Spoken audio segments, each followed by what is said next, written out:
Pune Porsche car अपघात प्रकरणात एक सर्वात महत्त्वाची अपडेट समोर आली आहे। कार अपघातातील अल्पवयीन आरोपीचे आजोबा सुरेंद्र कुमार अग्रवाल याला अटक करण्यात आली आहे। अपघातानंतर आरोपीसोबत असलेल्या ड्रायव्हरला डांबून ठेवल्याचा गंभीर आरोप त्याच्यावर करण्यात आला आहे। पुणे गुन्हे शाखेने रात्री उशिरा ही मोठी कारवाई केली आहे। पुणे शहरातील कल्याणी नगर परिसरात घडलेल्या हिट अँड रन प्रकरणाने राज्यभरात खळबळ उडाली आहे। या अपघातात प्रकरणात अल्पवयीन आरोपीला बालसुधार गृहात पाठवण्यात आले असून त्याचे वडील विशाल अग्रवाल याला अटक करण्यात आली आहे। या प्रकरणात रोज नवनवे खुलासे होत असण्याच आणखी एक महत्त्वाची अपडेट समोर आली आहे।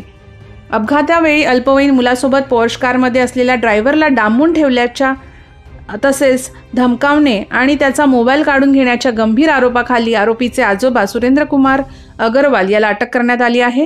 त्याच्या विरोधात येरवाडा पोलीस ठाण्यात गुन्हा दाखल करण्यात आला आहे।